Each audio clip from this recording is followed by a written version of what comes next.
भीष्म पितामह बोले, मुझे क्षमा कर दीजिए वासुदेव, मैं आपके वास्तविक रूप से अनभिज्ञ था। आप अवश्य मेरा वध कर सकते हैं।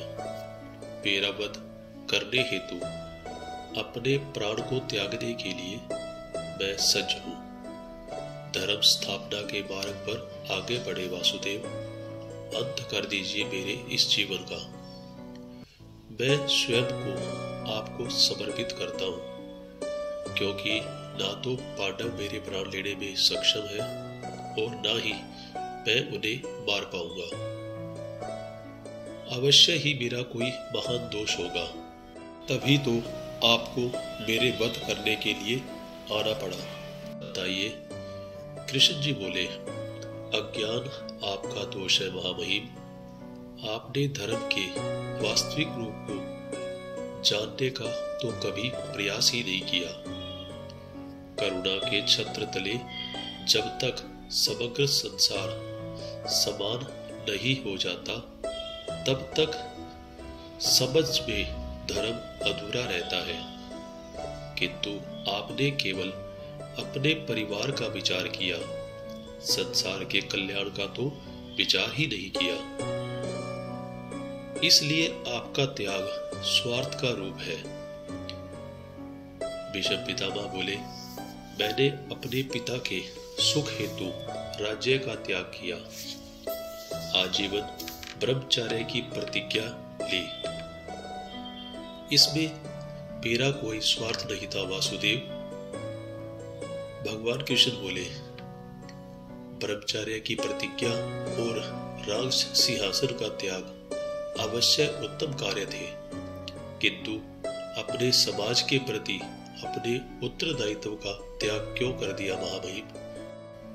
भीष्म पितामह बोले, कुरुवंश में आपसी संघर्ष ना हो और हस्तिनापुर में राज सिंहासन के लिए युद्ध ना हो और कुरु राष्ट्र की प्रजा को हानि या दुख ना हो, इसलिए मैंने यह प्रतिज्ञा ली वासुदेव। भगवान कृष्ण बोले, अपने चारों ओर दृष्टि डालिए महामहिम, क्या चल रहा है? यहाँ आपकी प्रतिज्ञा ने इस विद्रोह को, इस युद्ध को टाला तो नहीं? विचार कीजिए महामहिम, आपने अपनी प्रतिज्ञा को धर्म माना। यदि यह वास्तव में धर्म होता तो यह युद्ध ही क्यों होता?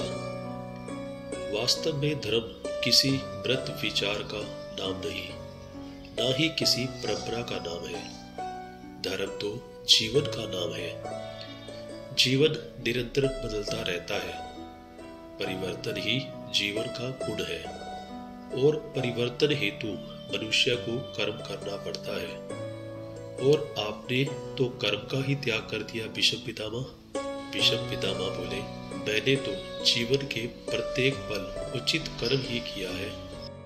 भगवान कृष्ण बोले, नहीं महामहिम, इस जन्म में आप कर्म के बंधन में न बंधे।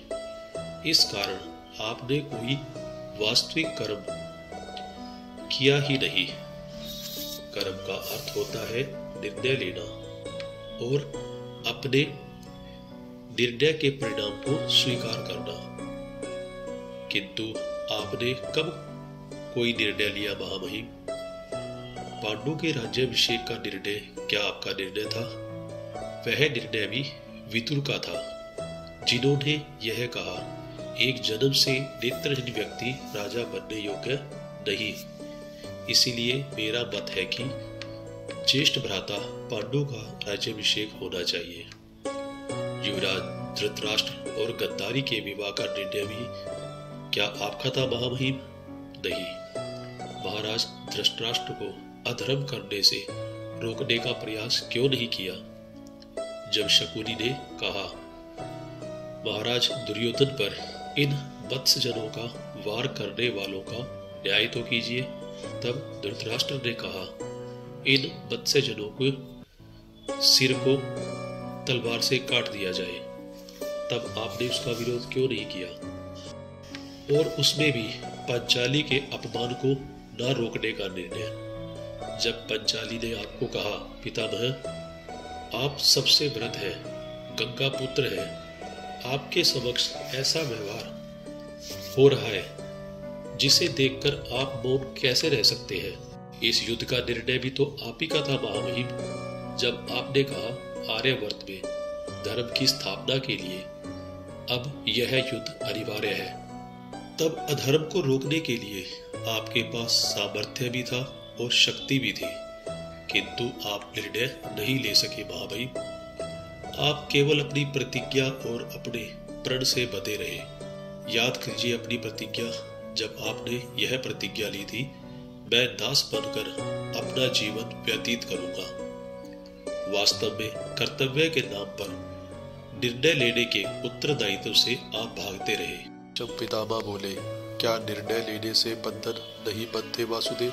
भगवान श्री कृष्ण बोले, बंधन से बचने के लिए निष्काम कर्म के सिद्धांत को समझते तो आपका जीवन धर्ममय हो जाता महामहिम। बंधन से बचने के लिए आपने कर्म का त्याग क्यों किया? कर्म के फल का त्याग करते, किसी के आदेश को कर्तव्य मानने के स्थान पर अपने कर्म को कर्तव्य मानते तो भी बंधन से छूट जाते। बहुत समय पूर्व जब आपने प्रतिज्ञा ली थी, क्या उस समय आपको सारा भविष्य जानते थे? परिस्थितियां बदल गई महामहिम, समय में परिवर्तन आ गया, किंतु आपने अपनी प्रतिज्ञा नहीं तोड़ी और ना ही किसी परिवर्तन को स्वीकार किया। संसार के कल्याण और उत्थान के लिए ऋतुएं भी स्वयं को परिवर्तित करती है, परंतु आपने अपने परिवर्तन को स्वीकार नहीं किया। जो स्थिर हो जाए वह मनुष्य नहीं, पाषाण है, और जो अपने विचार को कभी बदले ना, वो मानवता का शमशान है। अपने कर्म के प्रति सजग न रहना सबसे बड़ा अधर्म होता है। जो आपने किया यही इस महायुद्ध के होने का कारण बना। भीष्म पितामह बोले, तो क्या प्रतिज्ञा का कोई मोल नहीं वासुदेव? श्री कृष्ण बोले, जिस प्रतिज्ञा से सारे समाज को लाभ हो उसका मूल्य अवश्य है, किंतु जिस क्षण मनुष्य की प्रतिज्ञा और निर्णय सारे समाज को हानि पहुंचाने लगे, उसी क्षण उस प्रतिज्ञा को तोड़ना अनिवार्य हो जाता है। महामहिम, आज पांडवों के पक्ष में रहकर यदि युद्ध लड़ने का निर्णय आप ना ले पाए तो कम से कम शस्त्रों का त्याग करके अपने मृत्यु को स्वीकार कर लीजिए। इसी के साथ मैं इसे समाप्त करता हूँ। आशा करता हूँ यह वीडियो आपको पसंद आई होगी। इसे शेयर, सब्सक्राइब और लाइक जरूर करें। वीडियो को अंत तक देखने के लिए धन्यवाद।